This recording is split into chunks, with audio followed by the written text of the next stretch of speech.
Hey everyone. So we are going for a walk, just a brief walk today, because we are filming on something new. This is the Insta360 X6. Now I just received this camera, so I won't be doing a full review on it, but I have been playing around with it to include damaging it.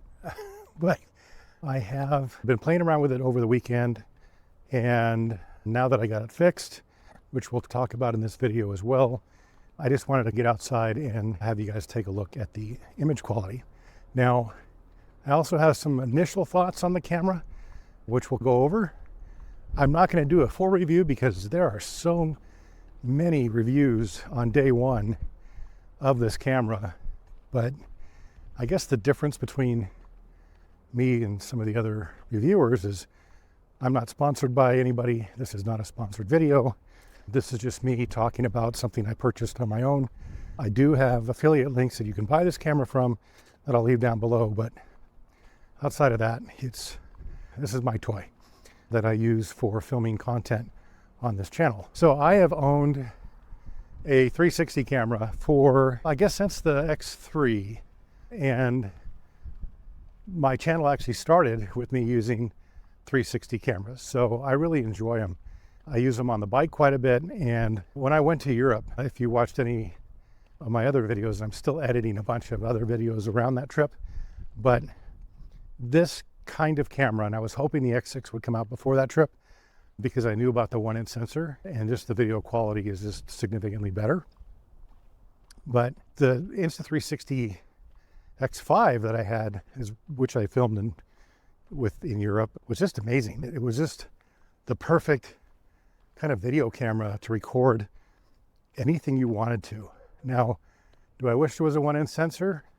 Yeah, because I think that would have made the resolution just a little bit better in some of the sites that you were able to see and some of the different lighting conditions indoors. But the X5 did really well. I can't wait to test out this camera to see if it does any better. But it's not necessarily about the specs, like how many stops of dynamic range and this, that, and the other thing.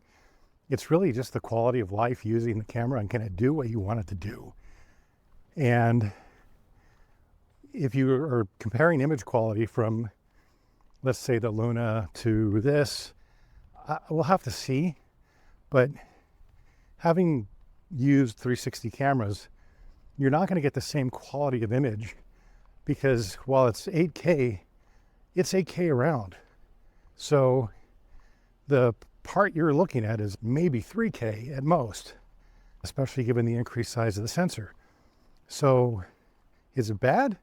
No, it's completely usable, both the X5 and this, but it's just something to be aware of. Now, quality of life with this camera so far, I love the touchscreen on it.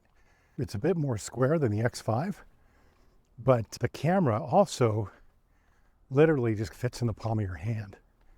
So it's tiny.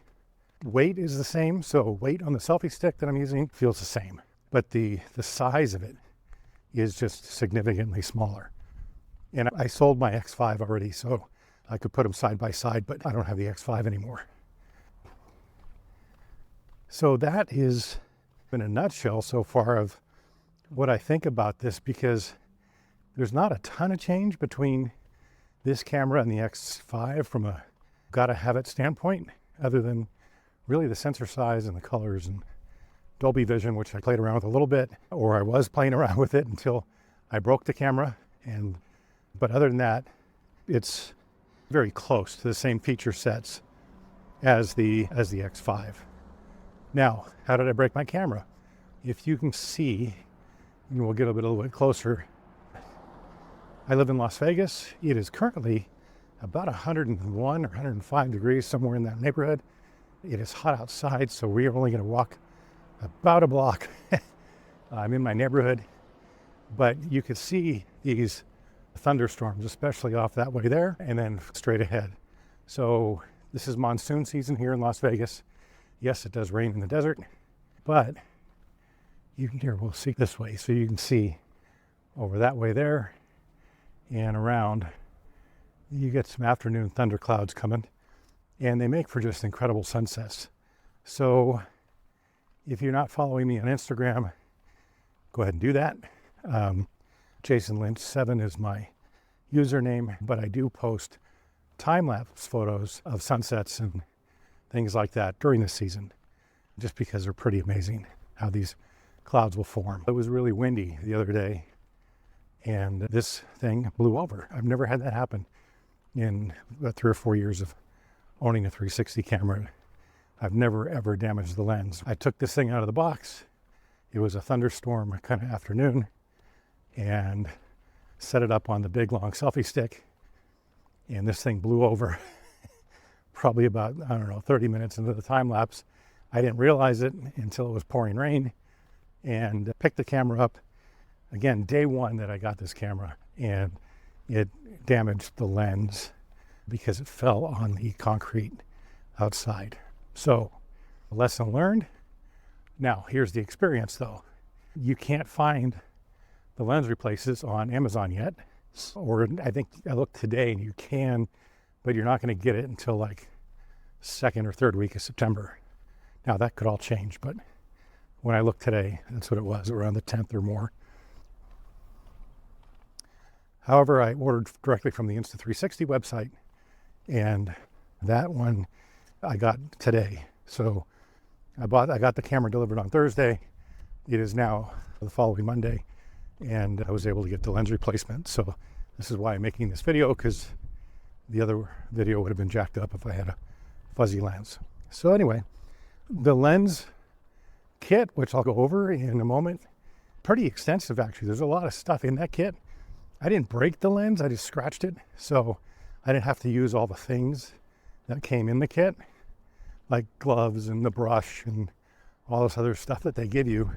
And really, the little piece they give you to unlock it is basically unlocking the outer ring.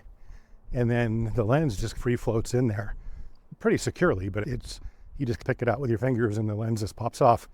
And then the new one gives you a little suction cup thing, and I'll show you how all that works.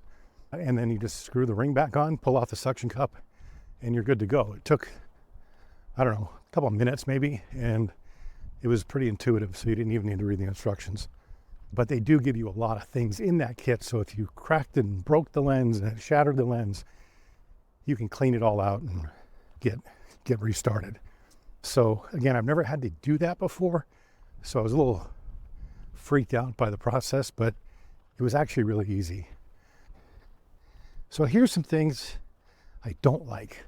And the first thing is, and I said the same thing if you watched any of my Luna videos, is I think they rushed the camera out without thinking about the right firmware for the camera. So out of the box, there was a firmware update. That was great. I guess it got it from betaware to real life software. But I'm using the free frame selfie stick, and that doesn't work with this camera either. It should, but it doesn't. And so that's frustrating to me, because this is a great selfie stick. It's an expensive selfie stick because you should be able to control the camera on and off.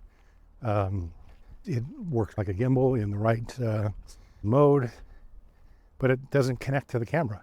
The other thing is the preview remote, which does not work on the Luna. I wish it did. Will work with this camera, but the preview remote thinks it's an X5. So it says X5 connected, and it's like, no, this is an X6. And so they just don't have everything working yet. Now, I know they will, and that's one thing I do like about the Insta360 cameras, is that they do perform a ton of upgrades or firmware upgrades. So they push those out. What the frequency is, I don't know, but they do eventually fix all this stuff that people gripe about. So maybe they'll watch this video and whatnot. Now, we are filming at 8K 50, and it is over 100 degrees out right now. And we've been filming for at least 10 minutes continuously. I did have to stop the video once because a neighbor drove by and asked what I was doing. But outside of that, no overheating visible at all. And it's hot, so I'm actually going to turn around And here's what I'd like to do next is let me show you a couple things as far as the lens changing process. But what I'm going to do is film in my normal kitchen position so you can see what this looks like in low light. Now, I'll do another video of filming in the dark, but practically, what does this look like in just low light conditions?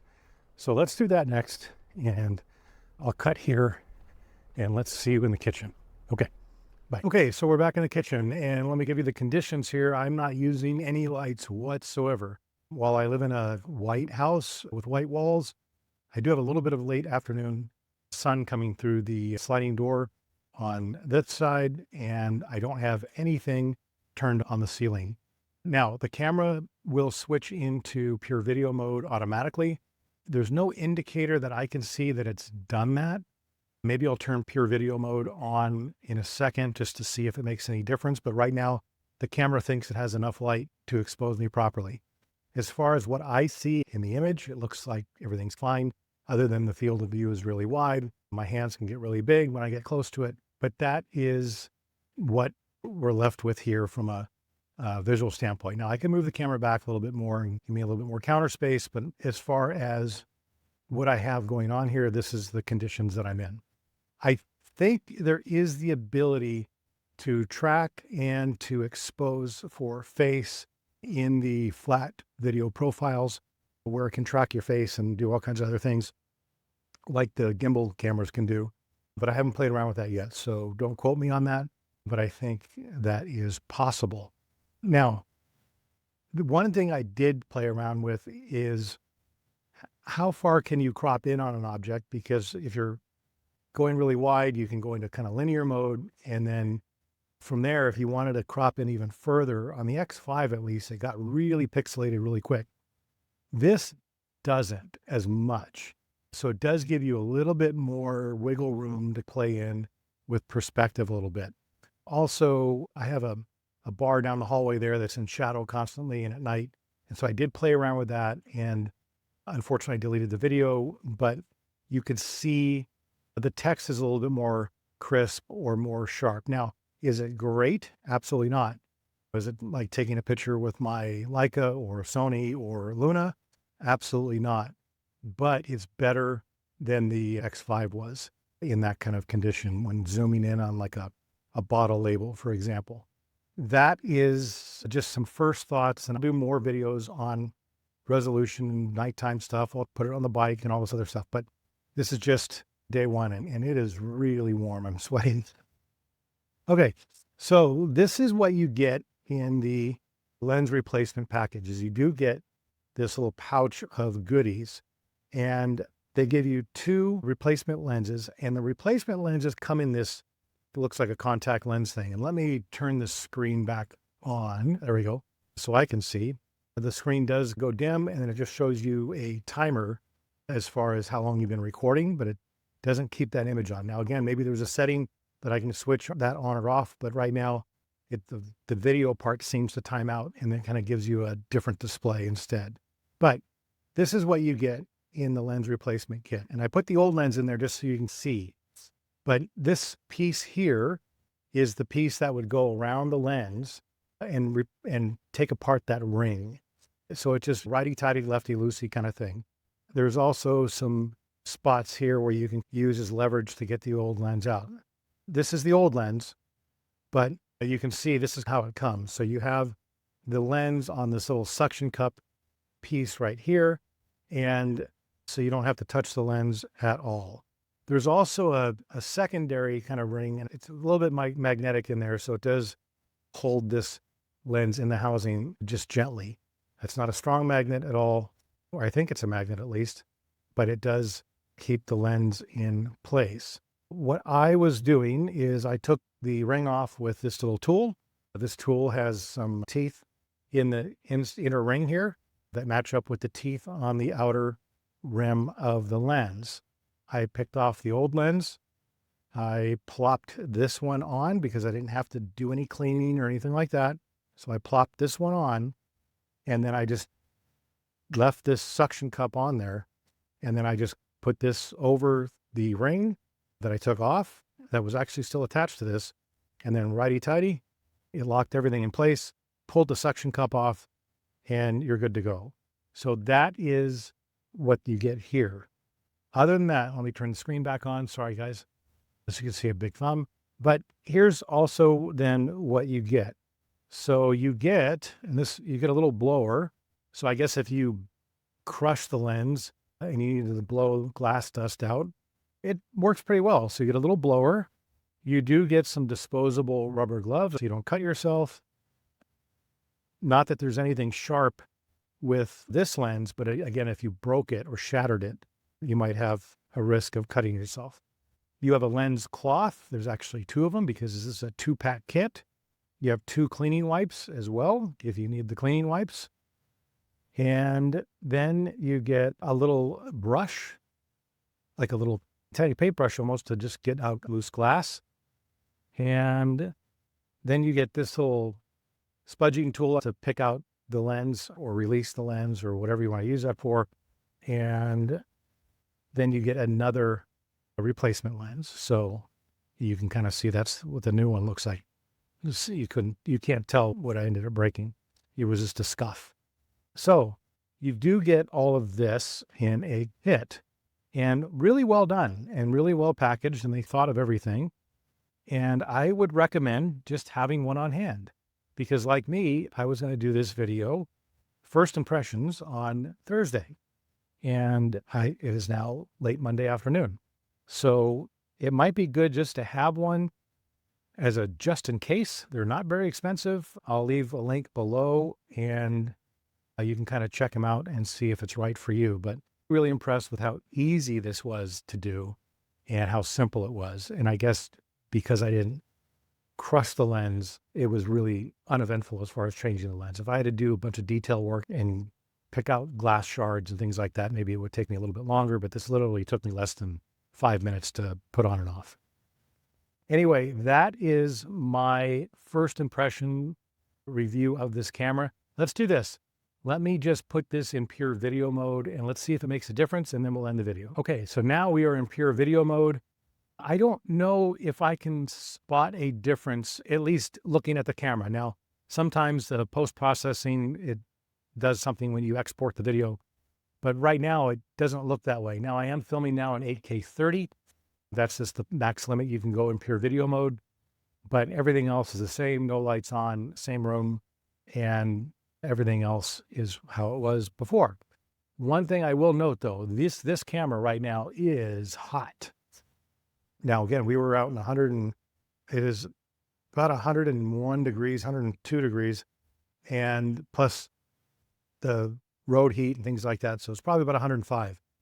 And we were out there for at least 15 minutes recording at max resolution. It's cooler, obviously, in the house. It's about 78 degrees, but the camera has not cooled down yet because we've been recording now on and off for about half an hour now. So anyway, the camera is hot, but I don't have any overheat warnings. The camera's performing just fine, but it is hot to the touch. So just something you might want to kind of think about. Anyway, I hope you found this useful. We'll be doing more videos on this camera, and we'll talk to you soon. Take care. Bye.